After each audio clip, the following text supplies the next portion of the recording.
Hi hello muggles, welcome back to Edu Bot. എല്ലാവർക്കും Edu ബോട്ടിലോട്ട് വീണ്ടും സ്വാഗതം. നമ്മളിന്ന് വളരെ ക്വിക്കായിട്ട് നാളത്തെ ഞങ്ങളുടെ ക്രിസ്മസ് എക്സാമിൻ്റെ പരീക്ഷ പേപ്പറിൽ കാണാൻ സാധ്യതയുള്ള പ്രധാനപ്പെട്ട ചോദ്യങ്ങൾ വരുന്ന ടോപ്പിക്കുകൾ പ്രെഡിക്റ്റ് ചെയ്യാൻ വേണ്ടിയിട്ട് പോവുകയാണ്.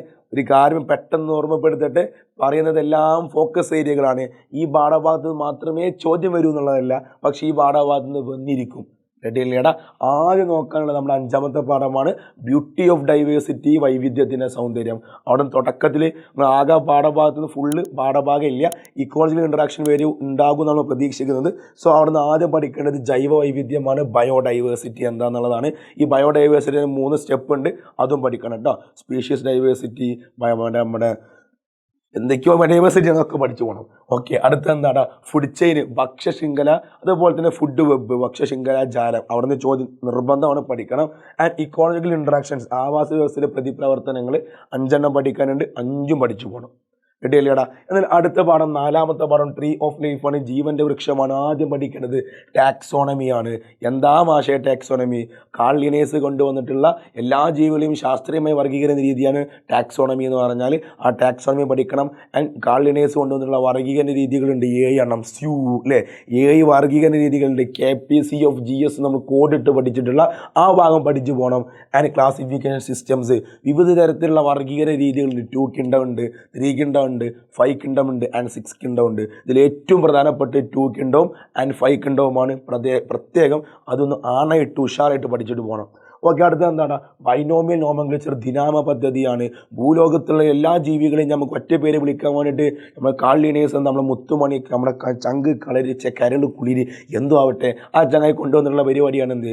Binomial nomenclature. ഇതും മക്കളെ ഇമ്പോർട്ടൻ്റ് ആണ്. ചില പ്രധാനപ്പെട്ട ജീവികളുടെയൊക്കെ ബൈനോമിയൽ നോമൻക്ലേച്ചർ അല്ലെങ്കിൽ സയൻറ്റിഫിക് നെയിം നിങ്ങൾ പഠിക്കണം. ഒരു 1 വേർഡിന് ചോദിക്കാൻ വളരെ സാധ്യതയുണ്ട്. ഓക്കെ ഇല്ലേടാ? എന്നാൽ പ്രധാനപ്പെട്ട അടുത്ത ടോപ്പിക്കാണ്, അടുത്ത പാഠമാണ് നമ്മുടെ സെൽ ആൻഡ് സെൽ ക്ലസ്റ്റേഴ്സ് എന്ന് പറയുന്ന 3ാമത്തെ പാഠം. കൺഫ്യൂഷൻ ഉണ്ടാക്കുന്ന അത്യാവശ്യം ലെങ്തി ആയിട്ടുള്ളൊരു പാഠമാണ്. ഒരു നാക്കും പഠിക്കുമ്പോൾ കിട്ടാത്തൊരു പാഠമാണ് 3ാമത്തെ പാഠം, സെൽ ആൻഡ് സെൽ ക്ലസ്റ്റേഴ്സ്, കോശങ്ങളും കോശജാലങ്ങളും. ആ പാഠത്തിന് ഏറ്റവും ആദ്യം പഠിക്കേണ്ടത് എന്താ? സെൽ തിയറിയാണ്. കോശ സിദ്ധാന്തമാകുന്നു. എന്താണ് സെൽ തിയറി? ആരാണ് കൊണ്ടുവന്നത്? എന്തൊക്കെയാണ് അതിലുള്ള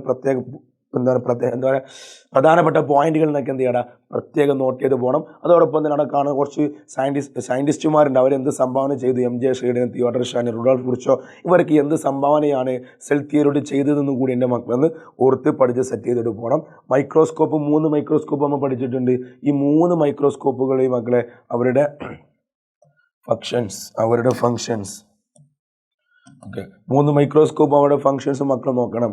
സിമ്പിള്, ഇലക്ട്രോണ്, അങ്ങനെ കോമ്പൗണ്ട് മൈക്രോസ്കോപ്പ്, അവർ തമ്മിലുള്ള വ്യത്യാസങ്ങളൊക്കെ എൻ്റെ മക്കൾ നോക്കിയിട്ട് പോകണം.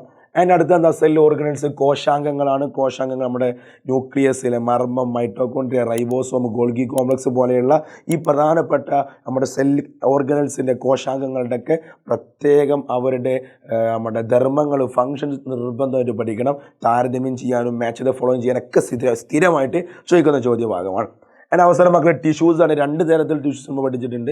മെരിസ്റ്റമാറ്റിക് ടിഷ്യൂസ് പഠിച്ചിട്ടുണ്ട്, അതേപോലെ തന്നെ പെർമനന്റ് ടിഷ്യൂസ് നമ്മുടെ സ്ഥിരകലകൾ പഠിച്ചിട്ടുണ്ട്. അതൊക്കെ നോക്കിയിട്ട് പോകണം കേട്ടോ. സൈലം, ഫ്ലോയം, പാരങ്കൈമ, കോളങ്കൈമ, ആ ഭാഗമൊക്കെ നിർബന്ധമായിട്ട് നോക്കുക. അതിന് അവസാനമായിട്ട് ആനിമൽ ടിഷ്യൂസ്, ജന്തുകലകളോട് ഒന്ന് നോക്കിയിട്ട് പോകുക. ടിഷ്യൂസിൻ്റെ ഭാഗത്തൊരു ചോദ്യം ഉണ്ടാകും, അത് എവിടെ നിന്നാണ് നമുക്ക് ഇതിൽ കറക്റ്റ് ഉറപ്പിക്കാൻ പറ്റില്ല. സോ ആ ടിഷ്യൂസിൻ്റെ ഭാഗം മൊത്തം ഒന്ന് നോക്കണം, എന്തായാലും ചോദിക്കും. റെഡിയല്ലേടാ? അവസാനം നമ്മൾ ഇനി പോകുന്നത് എന്താ? ഓണം എക്സാം ടോപ്പിക്കിലോട്ടാണ്. ഈ പാഠഭാഗത്ത് നിന്നും 2ാമത്തെയും 1ാമത്തെയും പാഠഭാഗത്ത് വളരെ കുറച്ച് ചോദ്യങ്ങളെ വരുള്ളൂ. അതായത് 20% മാത്രമേ ഇവിടെ നിന്ന് വരുള്ളൂ. വളരെ കുറഞ്ഞ മാർക്കിന് 2ാമത്തെയും 1ാമത്തെയും പാഠഭാഗത്ത് നിന്ന് വരുള്ളൂ. അതിൽ തന്നെ 2ാമത്തെ പാഠത്തിൽ, അതായത് ഒറിജിൻ ഓഫ് ലൈഫ് ആൻഡ് ജീവികളുടെ ഉത്ഭവം എന്ന് പറയുന്ന പാഠഭാഗത്തിൽ ഏറ്റവും ഇമ്പോർട്ടൻറ്റ് ആദ്യത്തെ 2 തിയറീസ്, പാൻസ്പെർമിയ തിയറിയും നമ്മുടെ കെമിക്കൽ എവല്യൂഷൻ തിയറിയുമാണ് നമ്മുടെ രാസപരിണാമ സിദ്ധാന്തം. ആൻഡ് യൂറേ മില്ലർ എക്സ്പെരിമെൻ്റ് ഉണ്ട്. യൂറേ മില്ലറിൻ്റെ പരീക്ഷ വിത്ത് ഫിഗർ ഇട്ടാ ആ ചിത്രടക്കം പഠിച്ചിട്ട് പോകണം. പ്രോകാരിയോട്ട്, യൂകാരിയോട്ട് എന്നുള്ള ഭാഗം, ആ ടൈം ലൈൻ ആദ്യം എന്തുണ്ടായി, അവിടെ നിന്ന് എന്തുണ്ടായി, ഇങ്ങനെ ഒരു വർഷം പറയുന്നില്ലടാ, അത് നോക്കിയിട്ട് പോകണം. കോസ്മിക് കലണ്ടറിൽ നമ്മുടെ ഭൂലോകത്ത് ഏതൊക്കെ ജീവികൾ എപ്പോഴൊക്കെ ഉണ്ടായി എന്നുള്ളത് നമ്മൾ എന്ത് ചെയ്തു? ഒരു മൊത്തത്തിൽ ജീവികളെല്ലാം ഭൂലോകം തന്നെ ഉണ്ടാകുന്നത് മൊത്തം നമ്മളൊരു കലണ്ടർ ആക്കിയിട്ട് മാറ്റി, അതാണ് കോസ്മിക് കലണ്ടർ എന്ന് പറഞ്ഞാൽ അത് നോക്കണം. റെഡി. അടുത്ത എന്താ? Let's cultivate and reap the goodness. നട്ടു നനക്കാം, നന്മകൾ കൊയ്യാം. ഒന്നാമത്തെ പാഠം അല്ലേ? അവിടെ ഏറ്റവും ഇമ്പോർട്ടൻ്റ് ഫാമിംഗ് ആണ്, കൃഷി രീതികളാണ്, അതുപോലെ വളങ്ങൾ, ഫെർട്ടിലൈസേഴ്സ് ഉണ്ട്, നമ്മുടെ പ്ലാന്റിങ് ടെക്നിക്കുണ്ട്, നടീൽ വസ്തുക്കളുണ്ട്, ഇറിഗേഷൻ ഉണ്ട്, ജലസേചനം ഉണ്ട്. പലതരത്തിൽ ജലസേചനം പഠിച്ചിട്ടുണ്ട്. മൾച്ചിങ്, ഡ്രിപ്പ് ഇറിഗേഷൻ, വിക്ക് ഇറിഗേഷൻ, തുള്ളി നന, തിരി നന എന്നൊക്കെ പറഞ്ഞിട്ട് അതൊക്കെ ഒന്ന് ജസ്റ്റ് മക്കൾ നോക്കിയിട്ട് പോവുക. വളരെ കുറച്ച് മാർക്കിനെ ഇവിടെ നിന്ന് വരുള്ളൂ. ഒരു കാര്യം മക്കൾ ഒന്നുകൂടി ഓർമ്മപ്പെടുത്താണ്, ഈ പറയപ്പെട്ട ഭാഗങ്ങളെല്ലാം ഫോക്കസ് ഏരിയകളാണ്. ഇവിടെ നിന്ന് മാത്രമേ ചോദിക്കുന്നില്ല, പക്ഷേ ഇവിടെ നിന്ന് ചോദിക്കുകയാണെങ്കിൽ ഇവിടെ നിന്നാണ് സാധ്യത കൂടുതൽ. റെഡി അല്ലേടാ? സെറ്റ് അല്ലേടാ? ഉഷാറായിട്ട് പഠിക്കുക. ഇനിയും കൺഫ്യൂഷനുള്ളവരുണ്ടാവും, എന്ത് പഠിക്കും, എങ്ങനെ പഠിക്കും. ഒന്നുകൊണ്ടും പേടിക്കേണ്ടടാ. നമ്മൾ ഓൾറെഡി ബയോളജിയുടെ ഫുൾ ചാപ്റ്റർ റിവിഷൻ്റെ ലൈവ് പോയി കഴിഞ്ഞിട്ടുണ്ട്. നമുക്കൊന്ന് പോയി കഴിഞ്ഞാൽ 5 പാഠവും എക്സാമിനുള്ളത് വരെ സെറ്റാക്കാനുള്ള സാധനം അവിടെ കിട്ടും. ആൻഡ് ഇന്ന് നൈറ്റ് നിങ്ങളിത് എപ്പോഴാണ് കാണാമെന്നറിയില്ല, ഇന്ന് 7 മണിക്ക് അഥവാ ഞായറാഴ്ച 7 മണിക്ക് നമ്മൾ ലൈവ് പോകുന്നുണ്ട് വിത്ത് പ്രധാനപ്പെട്ട ക്വസ്റ്റ്യൻസ്. ഈ പല ടോപ്പിക്കുകളെല്ലാം കവർ ചെയ്തുകൊണ്ട് പ്രധാനപ്പെട്ട ക്വസ്റ്റ്യൻസ് നമ്മൾ ഡിസ്കസ് ചെയ്യുന്നുണ്ടടാ. അവിടെ വന്നാൽ സെറ്റാക്കിയിട്ട് ബയോളജി തൂക്കിയിട്ട് അങ്ങ് വിട്ടു പോവാം. സെറ്റല്ലടാ? A+ ഉറപ്പിച്ചോ ബയോളജി, നമ്മളിത് തൂക്കിയിരിക്കും. ഫ്രണ്ട്സിനൊക്കെ ഒന്ന് ഷെയർ ചെയ്ത് കൊടുത്തോ, അവരും സെറ്റാക്കട്ടെ. ആൻഡ് ബയോളജി എക്സാമിൻ്റെ പ്രിപ്പറേഷൻ ഏത് വരെ ആയിട്ടുണ്ട് മക്കളൊന്ന് കമൻറ്റ് ചെയ്യുക. എല്ലാം സെറ്റാണെങ്കിൽ ഇനി ലൈവും കൂടി കണ്ടാൽ മാഷേ റെഡി അങ്ങനെയുള്ളൊരു മക്കളെ ഒരു പച്ച, ഒരു ഗ്രീൻ ഹാർട്ട് കമൻറ്റ് ചെയ്യുക. ആൻഡ് ഒരു ബറാബർ ഹാഫ് ആൻഡ് ഹാഫ് ആണെങ്കിൽ ഒരു പിങ്ക് ഹാർട്ട് കമൻറ്റ് ചെയ്യുക. ഒന്നും ആയില്ല 3G അങ്ങനത്തെ വരാണെങ്കിൽ മക്കളെ ഒരു റെഡ് ഹാർട്ട് കമൻറ്റ് ചെയ്യുക. സോ ഗൈസ്, ക്ലാസ്സിൽ കാണാം, ലൈവിൽ കാണാം. അതുവരേക്കും bye bye and all the best.